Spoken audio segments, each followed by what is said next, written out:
Good morning, everyone. Welcome if you're just coming in. Welcome to Maryland Department of Labor's 7th Virtual Training Institute.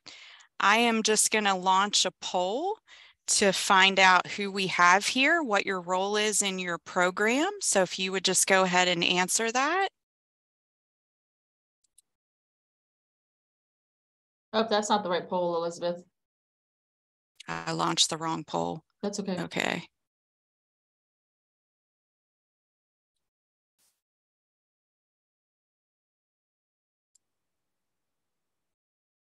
That's a poll for later. I apologize. Yeah.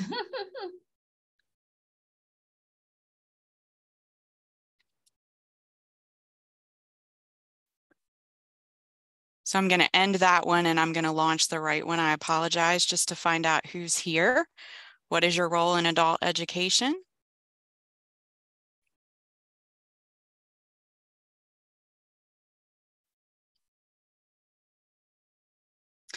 And while you're answering that, I'll just let you know that we'll have the Q&A open and the chat, and I'll be monitoring that. Please address your comments to everyone. Unless you're having technical issues, then you can message just hosts and panelists. If you have any questions throughout the session, feel free to drop those in the chat. Nice to see some familiar faces. Okay, I'm going to end the poll and share the results. So it looks like we have the large majority of our audience today.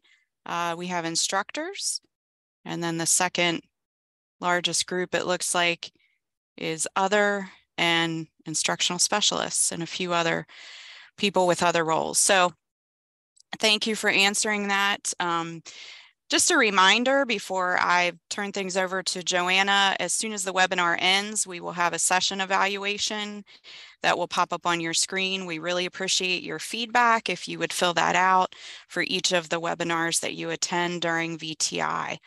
And so on behalf of the entire team, I would like to welcome you this morning to Language Access. It is essential. And Joanna Willingham is with us from the New Americans Initiative at Maryland Department of Labor.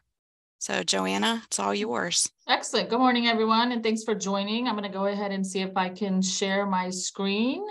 And while you are unable to unmute today, we will be utilizing the chat frequently. So get your typing fingers ready. And if you can, I just like to take a minute or two just to see, what does language access mean to you? Type that in chat really quickly. What does language access mean to you? Give it about 2 minutes and I can start to read through the responses as they come through chat.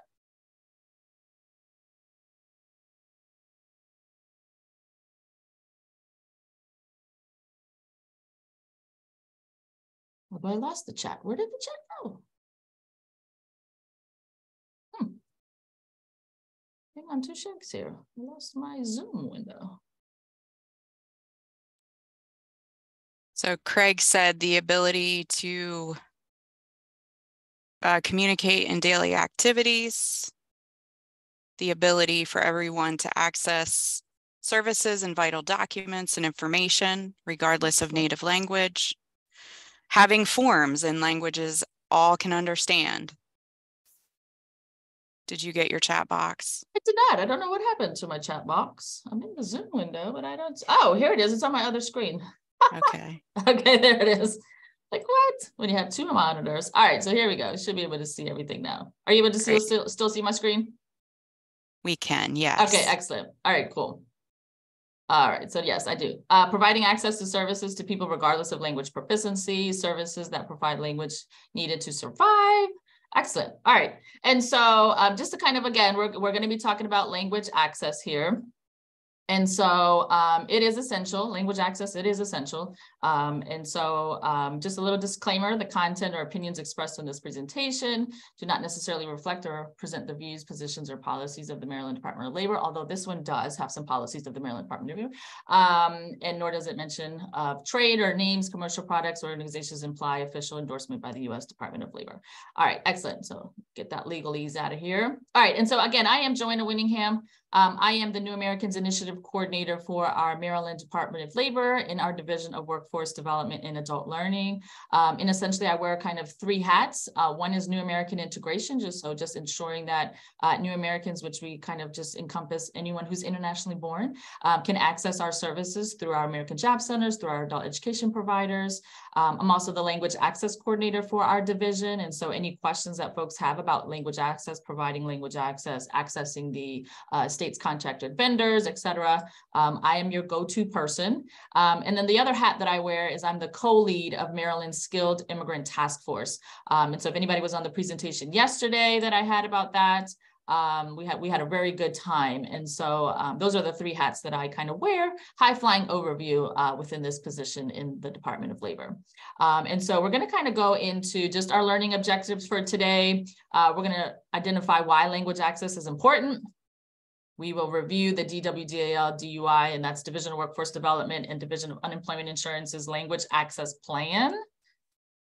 And then we'll review resources and strategies to aid in working with limited English proficient population. And so some key terms I want to go over here are one, limited English proficient, and this may be, remedial for most of you, just I want to make sure we're on the same page.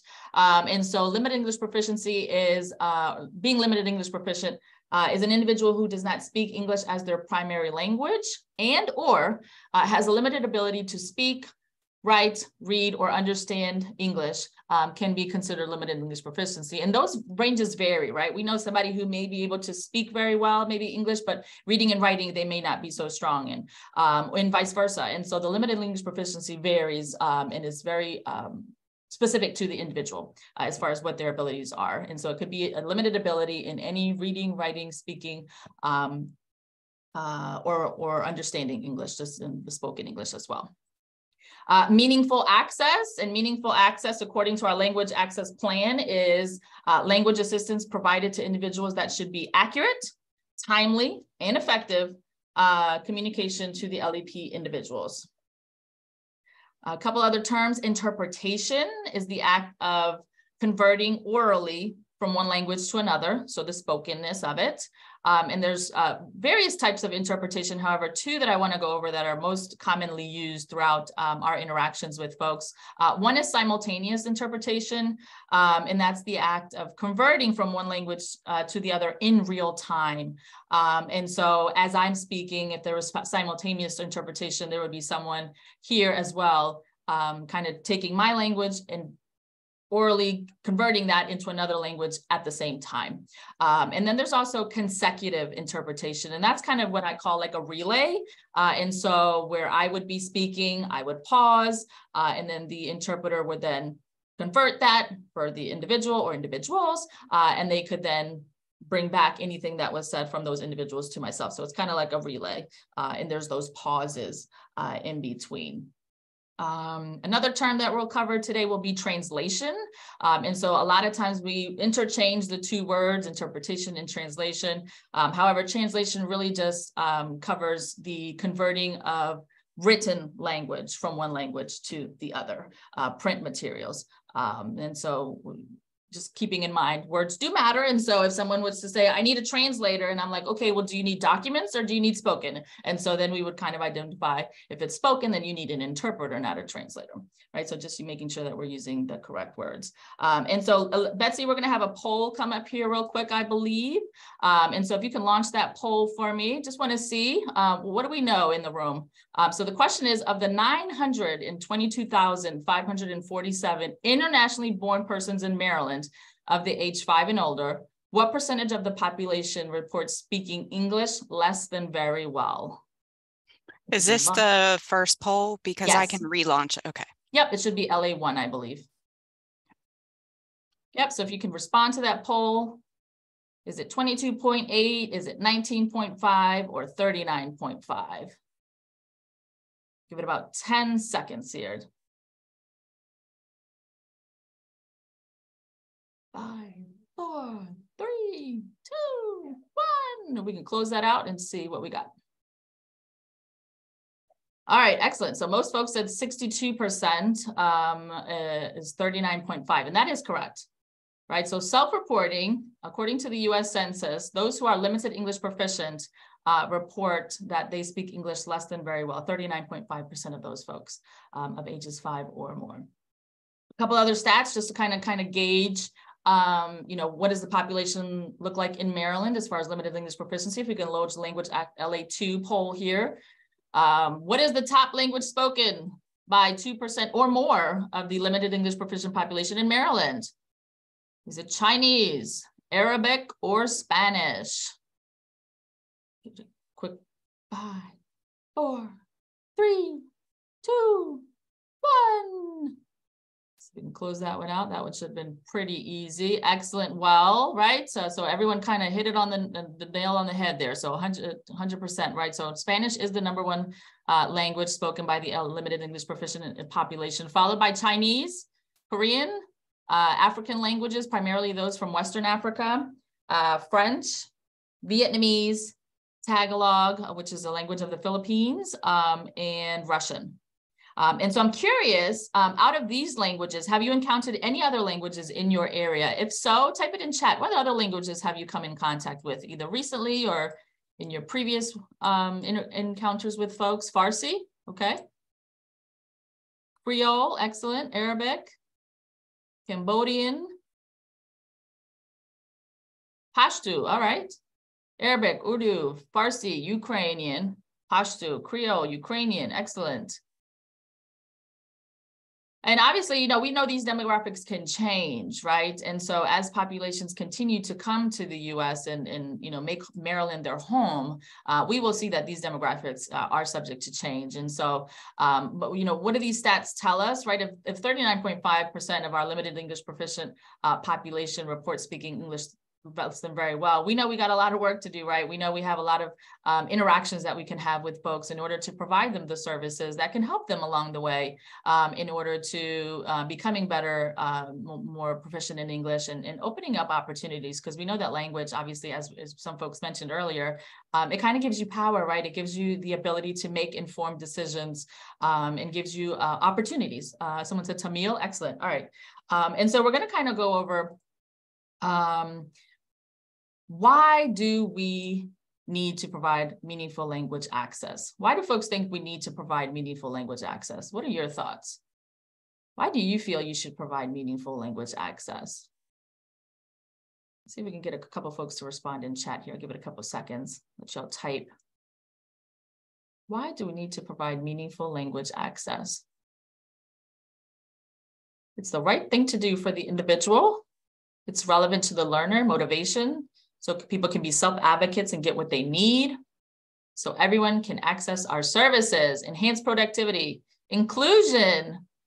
Services are human rights and not in the domain of one language. Excellent, right? And somebody kind of hit the nail on the head there. It is the right thing to do, right? We should be able to provide language access. We should be able to understand, what is being said to us, what services we could access, so we are better well informed, right? And we would want that, for example, if we go overseas, right? Or if we were to be somewhere else where English was not the primary language, would you want to have language access? Would you want to know all of the services that you could access?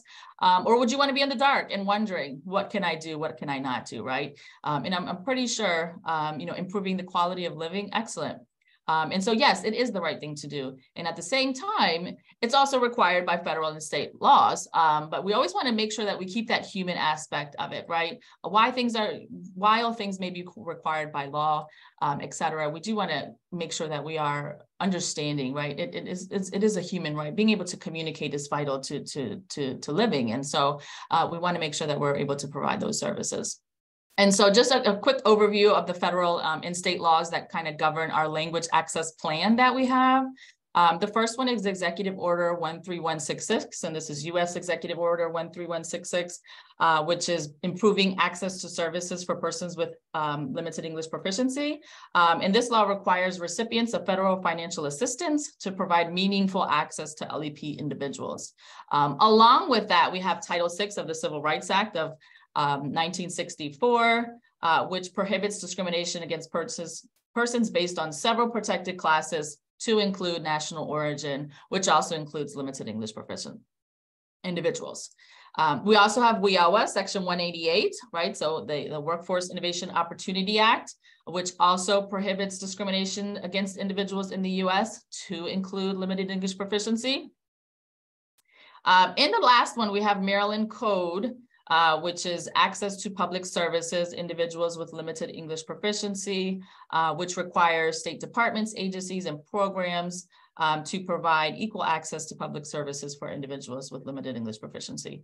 And again, it is just the right thing to do, and to kind of marry with that, we also have these federal and state requirements. And so just to kind of give an overview of why we need to provide that meaningful access, we have that there. And so what we're going to kind of go do now is we're going to kind of just what does the language access plan require? And how many of you know, you put a yes or no in chat, did you know that the Department of Labor had a language access plan? Some folks say yes, no. Bit of folks, looks like it's about more yeses than nos. All right, so for the most part, we do know that we do have a language access plan. All right, excellent. And so why do we have a language access plan? Yes, but not aware of the content. Okay, cool. And so what I'll do is I'll put together some resources, and once I get the attendee list, I'll kind of be able to email those resources out to everyone. So probably within the next week or so, I'll be able to email out several resources for you. But why do we have a language access plan? One, it's really just to share the current practices that we as the divisions of Workforce Development and Adult Learning and Unemployment Insurance have in order to serve the LEP individuals. So we already have stuff that we're doing, and we're doing it well. And then the other thing is to identify strategies to further enhance our service delivery for individuals who are limited English proficient. And so what else can we do, right? Because we know that we have a lot of great folks just like yourself that are out there working with the populations and providing that meaningful access. However, what can we continue to do to build upon what we're already doing? And so we're going to kind of go over just the language access plan requirements as high-flying overview as we can, because we are only here for an hour. So I want to make sure that I stay within our time, and that I do have enough time to take questions as you have them. And so the purpose of the language access plan, we already went over, and now we're kind of going to go over what are the requirements. And so the language access plan requires that we provide oral interpretation services, and those can either be most commonly done either telephonically, right, over the phone, or in person, or virtually, as we're doing now, if we have a lot of those virtual touch points still. And so the other thing is that the language access plan also requires the translation of vital documents. And so we're going to kind of cover those two big buckets of what those requirements look like. And so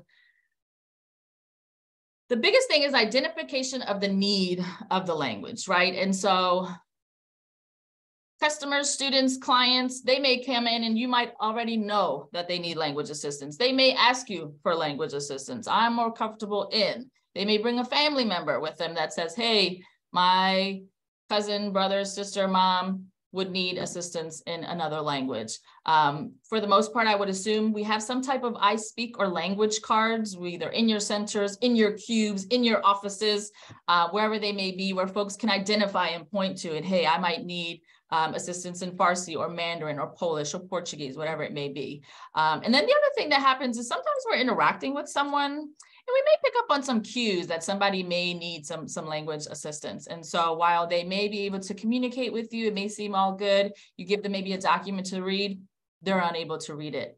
Maybe you're communicating and you feel like they're understanding you, but maybe not, because you just asked them a question and the response did not match the question at all. And so here's where we may pick up on the cues that someone may need language assistance. The biggest thing is once we identify the need, we need to offer the service, right? We need to offer them that we can provide them free language assistance as they need. And, let them know that, right? Because most folks, one, will not ask for it because maybe they're shy, they're intimidated. They don't know that they can access it, right? A lot of folks just don't know what their rights are. And so they won't ask for it. The other thing is if they think they may have to pay for it, they're definitely not going to ask for it, right? And so always making sure that we offer that free language services that we can provide them, and just letting them know, hey, I can get an interpreter for free if you would like one.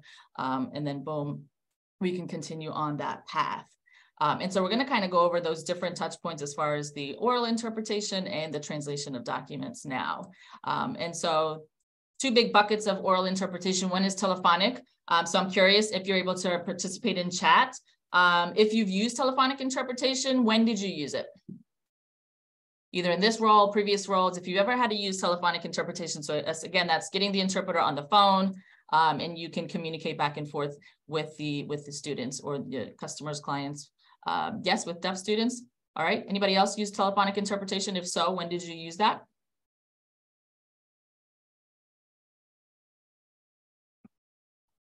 And it could be in this role or in previous roles. No? Yes, in a previous role when I was working with someone who was deaf. All right. See if anything else pops in real quick before I move on. A few moments to type in there if anything else is coming up. All right, and if it does, I'll read it out as it comes out. But telephonic interpretation, again, yes, educators and volunteers, all right. It's kind of great for those unplanned interactions, essentially, right? Somebody just walks in or somebody just calls in maybe and needs assistance, and we can get the interpreter on the line. And so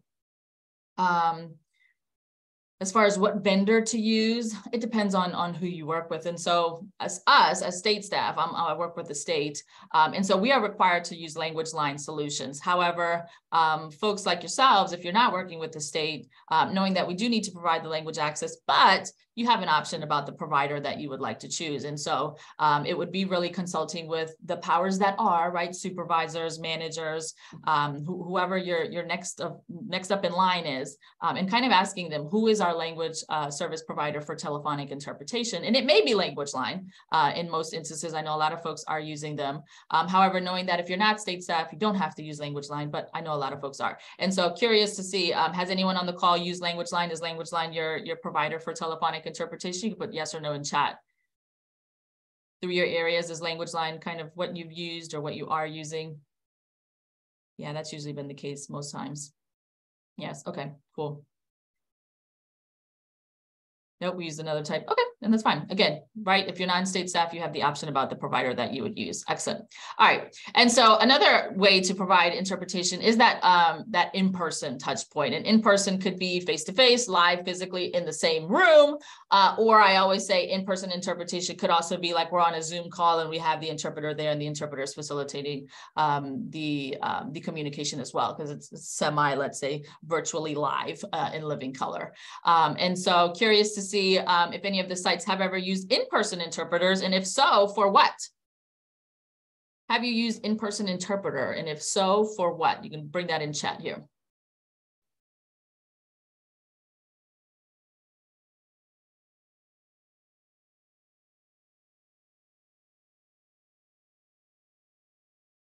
Have we used in-person interpreters? If so, what have you used them for? Anything coming through chat? Give a couple seconds to see if anybody's typing in. Yep. Interviews and parent conferences. Okay, cool. Anyone else? Have you used in-person interpreters? Yes, when I was working in classrooms with students who were deaf. Okay. For deaf students. All right.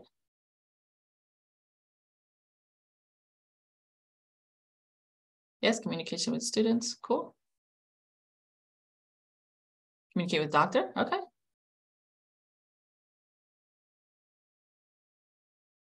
All right, excellent. And so as an instructor while teaching, okay. I've seen an in-person interpreter used at an IEP meeting when I was that I was present for. Excellent. And so as we can see, right, that in-person interpreter is really more for those most of the times these are scheduled events, right, where you know you're going to meet with somebody who's maybe limited in English proficient. And so that in-person touch point is way better than being on the phone, right? It's just more valuable for all parties involved. And so if you have a planned event, if you know you're going to be meeting with someone more often, right, even if they come, you know, unannounced, right, one day, or just, you know, come in or call one day, and you know you're going to meet with them, you have a meeting scheduled with them, you know, next week or the week after, or whenever time is mutual.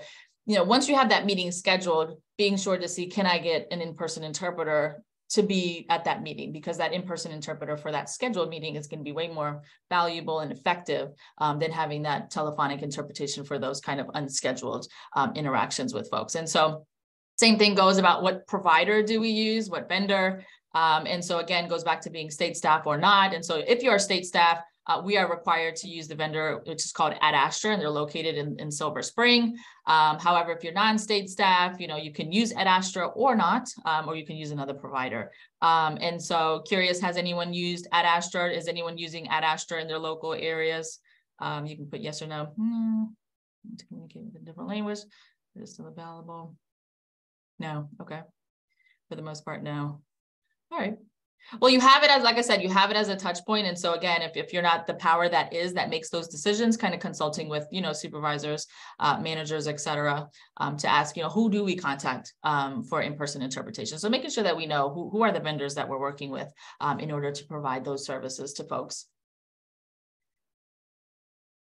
One thing about multilingual staff that I want to talk about is that, within our language access plan, it does say that local areas, right, with higher populations of limited English proficient folks and can hire multilingual staff. But the big thing is to remember that just being bilingual or multilingual does not mean that you're a qualified interpreter. And so per our language access plan, we do require for, communicating of vital information, vital documents, we would want a qualified interpreter to be present for those. However, communicating with someone just to get, essential information that we need to kind of move the process along. And if you have bilingual staff, we can ask them if they would be willing to participate in those interactions. But again, always, bearing in mind that being bilingual, I'm bilingual. I am not a qualified interpreter, right? I don't have those skills. And so being a qualified interpreter takes a lot of training, takes a lot of knowledge about, there's a code of ethics and what to do and what not to do in situations like that. And so knowing that, again, the bilingualness, great, but does not automatically qualify you as an interpreter. And so always being mindful of that. All right. Next, we kind of got to go over the translation of vital documents and see how I'm doing on time here. I think I'm okay. Yep, we're okay. And so curious, in your areas, what documents do you already have translated? In various languages that may be needed for the populations that you serve. LACES forms, okay. What else? What documents do you already have translated? LACES forms, excellent. Anything else that you have translated already in your local areas? See if anything else pops through chat. And if it does, I'll read it off as it comes through. Transcripts, okay. Class orientation information, brochures about the programs, okay. Excellent. All right. And so what is a vital document? Program information. Okay, cool. So according to Maryland's Office of Fair Practices, a vital document conveys information that critically affects the ability of program recipients to make decisions about their participation in the program. Furthermore, Maryland Code, we talked about that Maryland Code that we have, all applications or informational materials, notices, and complaint forms offered by state departments, agencies, and programs. And so these kind of definitions help to kind of guide us along as far as what is a vital document. And so as the language access coordinator for the Division of Workforce Development and Adult Learning, if there's ever a question about, is this a vital document? Should we have this translated? Happy to field those questions, and we can work it through and determine whether or not we would think that this is a vital document. Being mindful of things that are signed would most certainly be a vital document. And so if anything that your participants, your students, your customers, clients are signing, then that would definitely be something that would be considered a vital document. And so we're going to kind of go over a few examples of what vital documents can include, knowing that this is not an exhaustive list. There are way more things that we can have translated, and we want to make sure that we're meeting the need of the customers for which we're seeing. And so our language access plan states that, we should be providing translated materials to what is it, 2% of the population within our local areas that meet the languages that meet at least 2% of the total population of our local areas. However, if you encounter languages for which are not within that 2% range, right, but you have folks who are coming through, obviously we want to make sure that we're meeting the needs of the students that are coming to us. And so reviewing just a few things that are on this list, I'm not going to read through all of them, but we already covered kind of applications, consent forms, eligibility rules, right? So if I'm going to know my eligibility requirements, that would be something that would be considered vital in order to know whether or not I'm able to participate. Notices pertaining to reduction, denial, or termination of benefits, rights to appeal, right? And so if there are decisions that are made, knowing that I have the right to appeal. Outreach and community education materials. Some folks mentioned your program brochures, and right, and that's educational and outreach materials, so folks know what the program and service is, and complaint forms we kind of already went over. And so again, as I mentioned, if there's any question about, is this a vital document? Should we have this translated? Feel free to connect with me. My email and information is at the end of the slides, and so happy to field those questions and see how we work through to determine whether or not something is a vital document. All right, and last thing we're going to cover is here in this vital document section is essentially just Babel notices. Who knows what a Babel notice is? Have you ever seen a Babel notice? Put it through chat. You know what a Babel notice? Have you seen one before? No. Lots of no's coming through. All right, excellent. And you and asking that question, right? We might not know the terminology, but I'm pretty sure when I tell you what it is, and you see an example of it, you're like, oh yes, I know exactly what that is now. I have not seen one. Babel, the language access? Nope, not the language app. Short included document. Okay. Yes, the statement in a bunch of languages saying they have the right to see info in their language. Excellent. Right. And so a Babel notice is essentially a short tagline, could be a sentence or two, really that just advises the non-English speakers whom they can contact to receive information in their preferred language. And so here's an example of a Babel notice, and you may have seen them. They come a lot in like health insurance, medical documents. You'll usually see maybe this insert that comes with them. And essentially this is an example of what our Division of Unemployment Insurance sends their claimants, their customers, letting them know, again, this document is important, right? And it may affect your benefits. And so in order to receive free language assistance, please call this phone number, and we can see the phone number is listed there. So again, it really just lets the person know that the document is of importance, or what the document is pertaining to, essentially it could be. And then there's always some means of communication, like who do I contact? Here's who you can contact to receive information in your preferred language. Excellent, thank you, Betsy, for putting that in there. And so these are examples of if for example, we have information that changes constantly, essentially, right? Instead of maybe translating the document because it's always going to be changing, adding a Babel notice to that document, right? For example, maybe a job fair notice or something to that effect, or an event that constantly happens, but it's always changing, maybe information changes.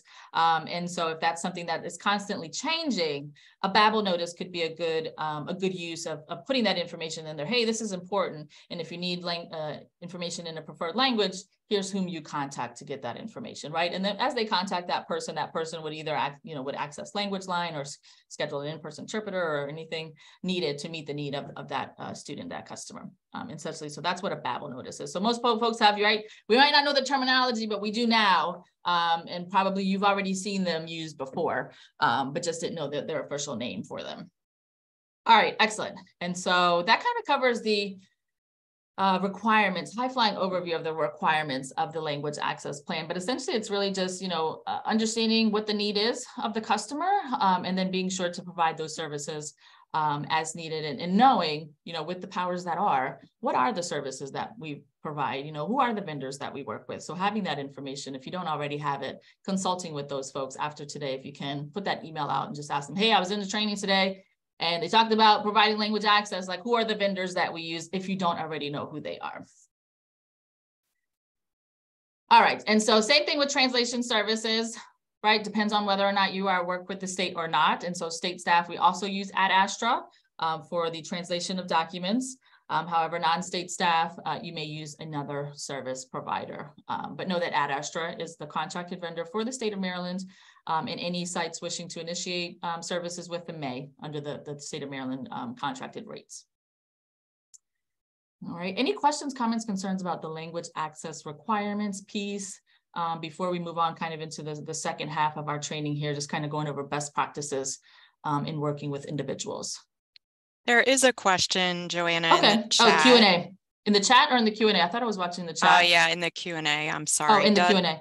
Yeah, does Maryland Labor have its own iSpeak materials or a particular version that is preferred? No, and so since our state staff uses Language Line, we have folks can, if you use Language Line, right, if they're your provider, you're able to request free materials from them. And so if you don't have that information, let me know. I can maybe send that out as a resource as well if more folks would want that. However, knowing that, yeah, you can request free. They have big posters and little cards and desktop materials and all kind of stuff that you can order free from Language Line if you use them as your service provider, so that those can be ordered online through their website. Happy to send that email if that touch point, that website if needed. Just feel free to email me and I can grab that for you. But no, we don't have anything specific that we use. We just, kind of leave that up to the sites if they're non-state staff to kind of provide something. But if you're already using Language Line, then obviously you can request free materials from them. So if that's helpful, excellent, cool. Thanks for that question. All right, and so kind of moving into the second half here, I have another poll. I think this one is LA3. Betsy, if you could launch that one as well. Just curious, have you ever worked with a limited English proficient individual? Yes, no, or maybe? Whether in your current role, previous roles. Give it about 5, 4, 3, 2, 1. We can close that out, just kind of seeing where folks are as far as having worked with limited English proficient individuals. And let's see, grand majority have. Excellent. Thank you for participating. And so again, this may cover stuff you're already doing, may reinforce what you're already doing, and maybe I'll shine a light bulb on something that maybe is helpful to you in your work with working with limited English proficient individuals. And so some best practices, obviously, always, no matter what interaction, who it's with, right, is engaging respectfully and patiently, knowing that, in the way we speak, it may take somebody a little bit more time to understand us, et cetera. And so having that patience factor as well. Assessing the language need, we kind of already talked about that, different ways to access that, whether a customer tells you right from the beginning they need it, whether they point to a card, you have an iSpeak card, et cetera, or whether during your interaction you notice that there may be a need for language access, always making sure that we offer those free services to folks. Speaking clearly and slowly, right? As native speakers, myself included, we tend to talk very fast. And for someone whose native language is not English, it may take a little bit longer for them to process, right? Because what's essentially happening is they're taking in the English and they're correlating that with whatever they correlate that word with in their minds. And so that processing can take a little bit longer. And so ensuring that we are talking clearly, right? Enunciating our words and as slow as possible for someone to be able to grasp what we're saying. Using plain language, Betsy and I were actually just talking about this before we started the session.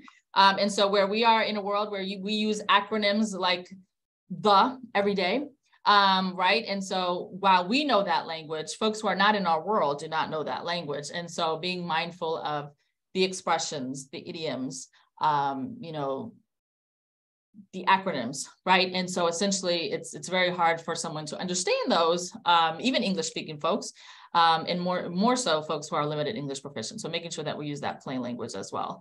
Another big thing is, a lot of folks will tend to bring their children maybe with them. And then, making sure that we never rely on a minor child for interpretation. There are, legal implications for that as well. And the minor child, obviously, as you know, is not a qualified interpreter.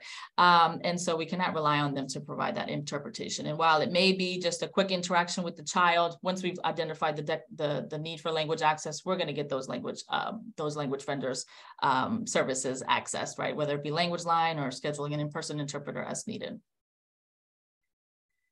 Couple of things kind of, once we're working with students, and I know we're in adult education world here today. And so some things I wanted to talk about, being culturally aware, and we'll kind of go over some resources that folks can tap into in order to be more culturally aware, honing in on our own biases, honing in on our own questionings of folks. And so not making assumptions about people, but really inquiring why did that interaction happen that way? Why is this happening this way? And so it could be that that's culturally what somebody does.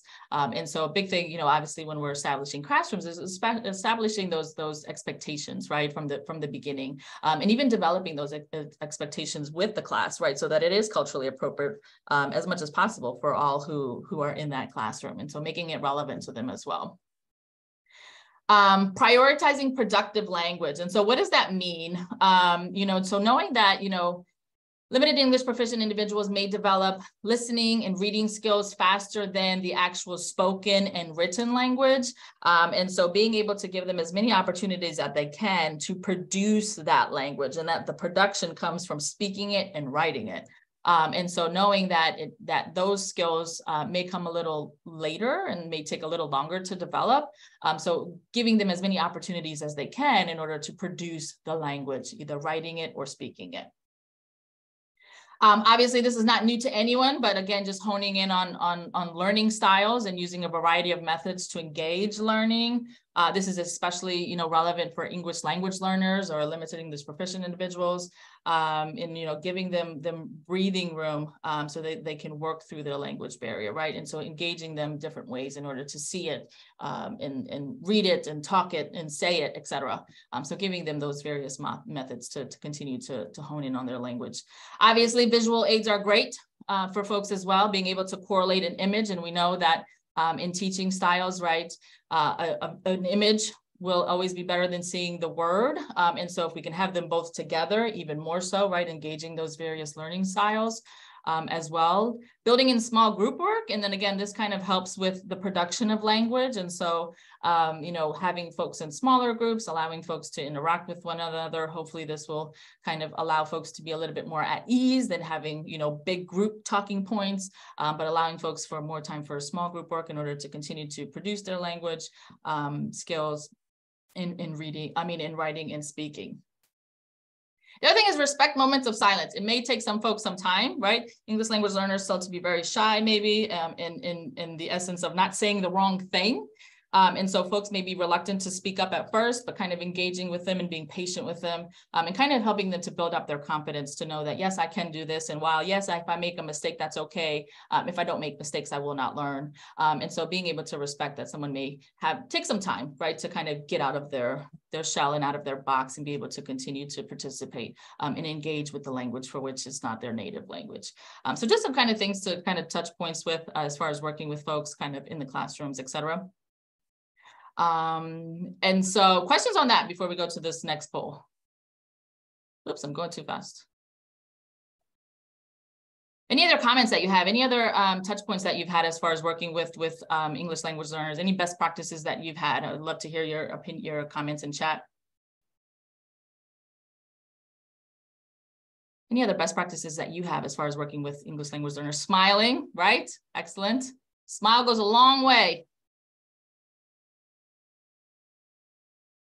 What else? What other best practices do you have as far as working with English language learners? If anything else comes through chat here. Leveraging strengths, right? I said that yesterday, I think, focusing on the I cans versus the I can'ts, right? Changing that student's focus. I would be ideal for any documents to be written in an active voice as opposed to passive voice. Working in pairs, all right? So kind of that small group work, excellent. Working in pairs. Wonderful. All right, I'll keep reading if they keep coming through. All right, excellent. And so I have the last poll, I believe, Betsy, LA4. So just wondering, either in this role or in previous roles, have you ever worked with an interpreter? All right, the Judy Center with my little one, sharing between other mothers of the Hispanic community. Excellent.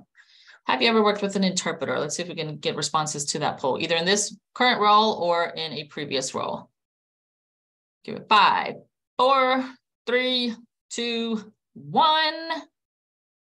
And see. Looks like a great majority also has here, but some folks have not. And so we'll kind of, again, go over some best practices in working with an interpreter. I have a quick video here that I'd like to see if I can play for you. And real quickly, what we're going to do is we're kind of going to go through the video. We'll see some interactions between a service provider, an interpreter, and a customer, a student, essentially. And so we'll kind of pause after each interaction, and I will ask you whether this is a do or a don't as far as working with an interpreter. And so you can just respond in chat, do or don't, once we pause, as whether or not this is something that you do in working with an interpreter or something that we don't do in working with an interpreter. And hopefully, let's see if you let me know if the sound comes through.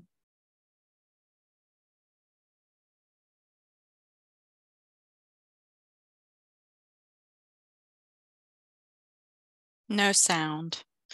You said there's no sound? Yeah, so make sure you share your sound as well. Hang on 1 second. Oh, share sound. Okay.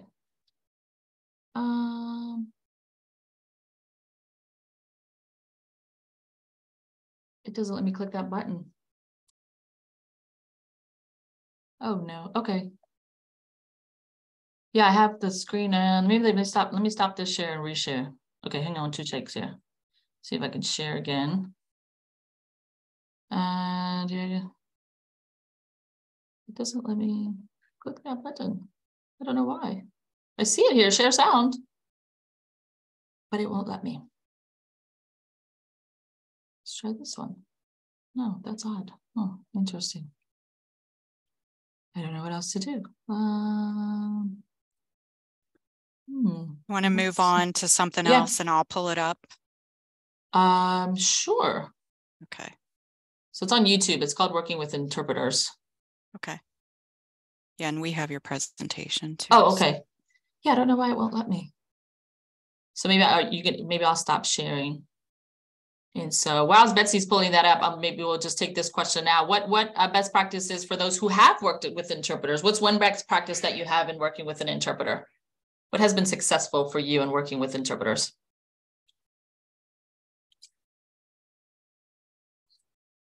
Curious to see. What are we already doing? Because I know we're already doing great work.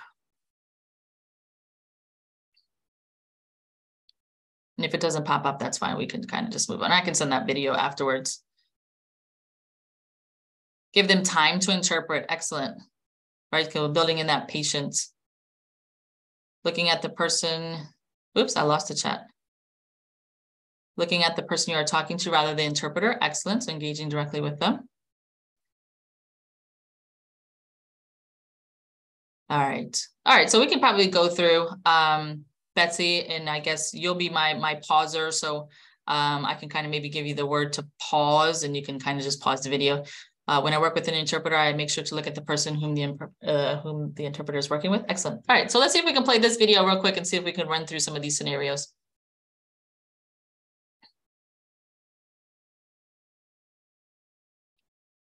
So I don't hear it either on my end. Betsy, does anyone else hear it? I don't hear it. And if tech is an issue for us today, we can kind of just move on. That's okay. Nope, I still don't hear any sound. That's okay. How about we just move on?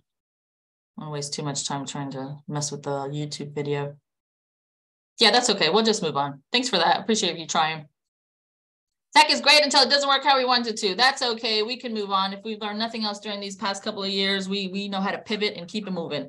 And so instead of looking over that video, I'll send it to you just so you have it as a resource. It kind of goes over just some fun scenarios about what to do and what not to do in working with an interpreter. But we can kind of go over them here. It's kind of the best practices that I have. And so let's see if we can kind of just go over those here. Big thing, and while it might not seem like it, I know working with an interpreter can be very intimidating, and I speak that from experience. But once you've done maybe one or two, it's kind of become second nature, and it really is just there. The interpreter is there just to facilitate the communication as a tool. And I know we don't like to think of humans as tools, but at the same time, that's what that person is there, is just to facilitate the communication between the two. And so you are in control of the interaction. And so knowing that you hold that power there to control the interaction. All right, thank you. Folks mentioned it in chat, right? Speak directly to the customer, to the student, to the individual, right? To the limited English proficient individual. We should never say, tell her, tell him, ask her, ask him. And so again, the interpreter is there just to facilitate the communication, to convert one language to the other, so that you know what the customer is saying and the customer knows what you are saying, or student in this case.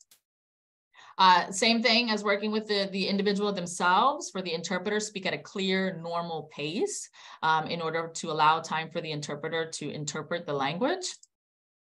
Asking one question at a time, again, allowing the interpreter that time to take the language, one language to the other.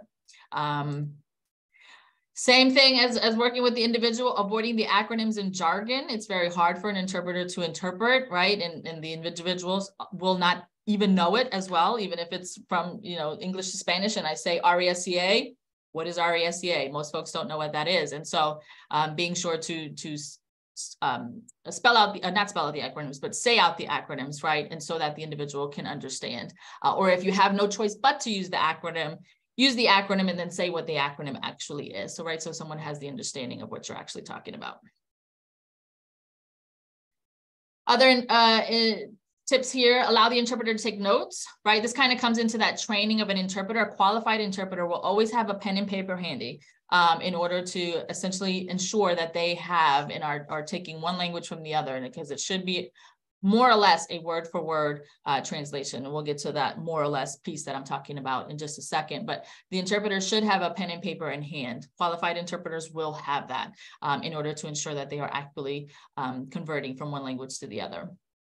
Big thing as far as if we have that in-person touch point or even over the phone or even virtually, right? We never leave the customer and the interpreter alone. It kind of plays into the interpreter's code of ethics.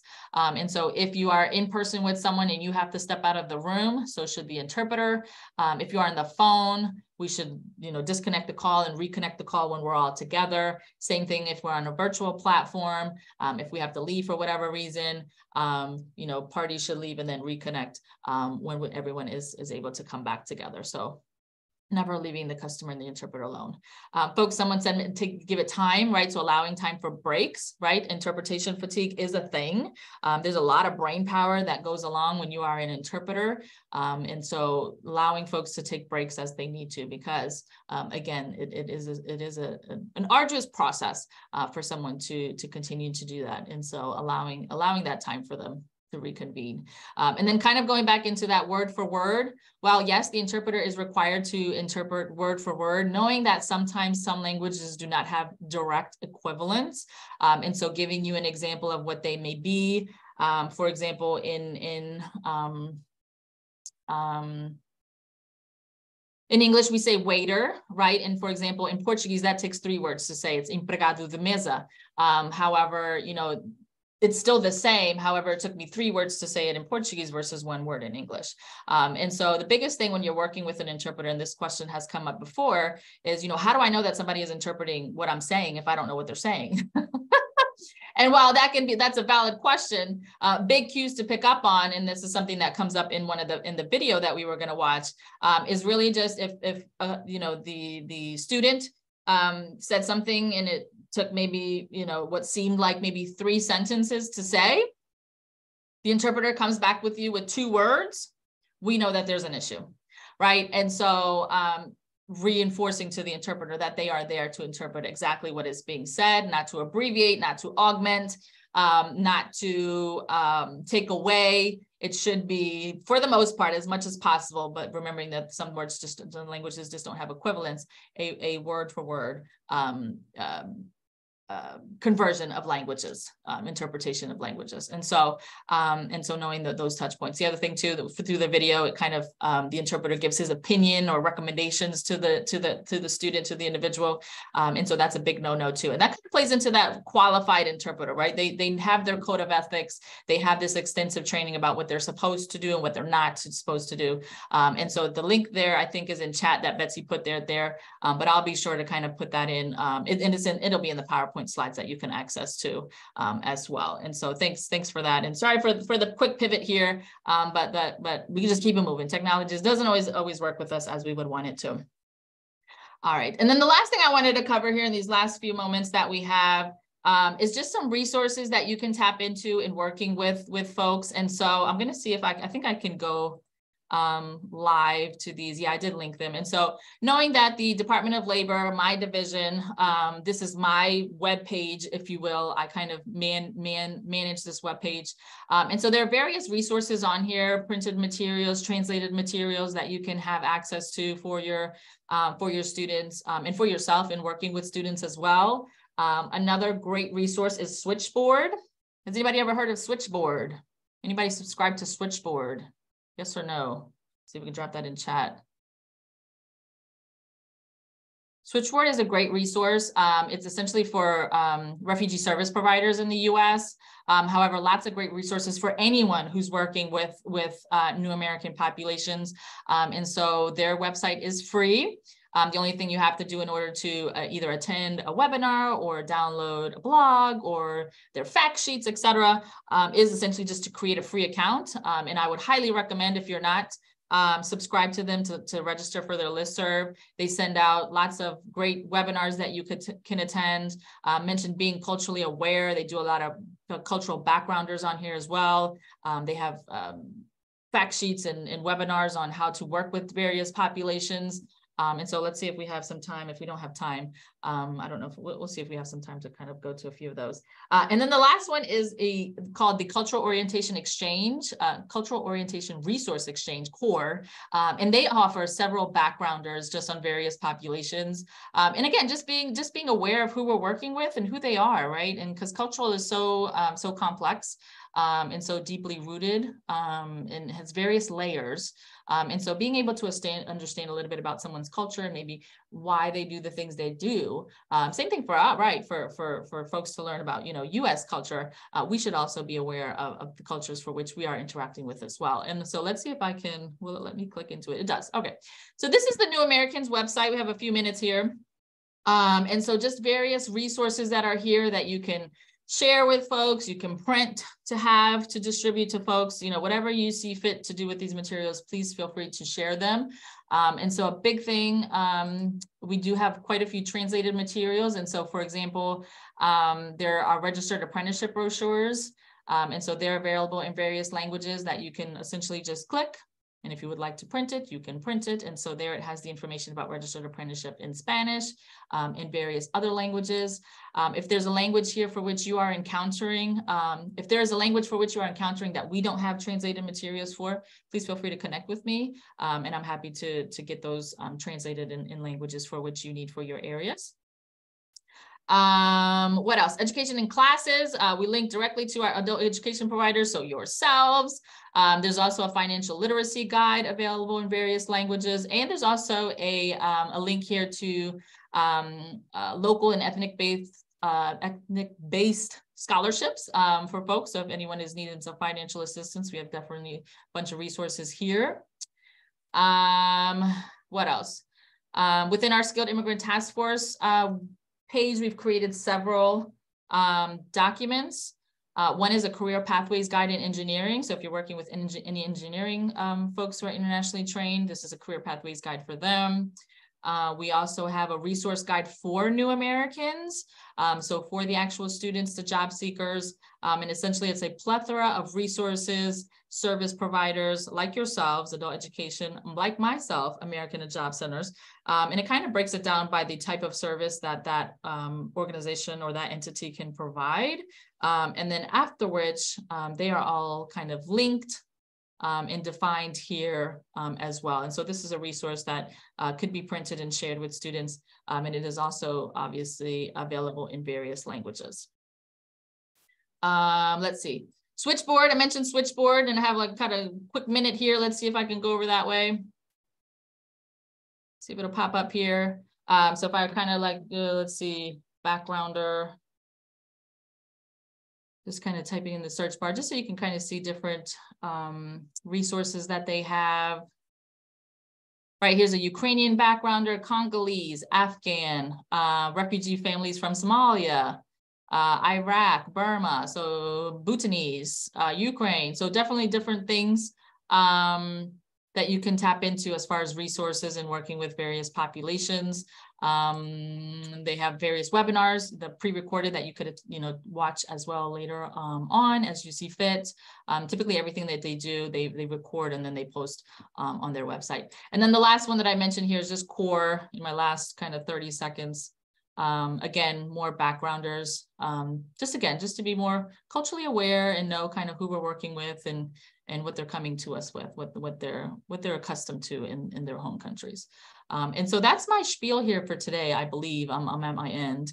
And so happy to open it up for any other questions. I see something came through chat, so I do appreciate you. We are definitely at time. We are at time. Yeah, we are at time, and we have a session ending and another one starting on this same Zoom. So thank you all so much. Please fill out the evaluation. Joanna, thank you for the wonderful presentation. We will get those resources out to the attendees. Thank you all Excellent. so much. Yeah, thank you all so much. And if Bye-bye. I didn't grab you, I think there was one question in chat and it's kind of gone from me now. The thank yous are coming through. But if I didn't grab your question in chat, I'm going to put my email here in the chat again. Please email me. And happy to take any additional questions via email, or you can even schedule an additional call afterwards too. Thanks everybody for your participation. Highly appreciate it. And hope you had fun. And once I get everybody's emails from the organizers here, I'll go ahead and send you a resource email. So maybe a week or two before I get those, but that'll be in your inbox shortly. Thank you so much, All right, Joanna. thanks everybody. Thank you, Appreciate everyone. it. Have a great afternoon. Enjoy the rest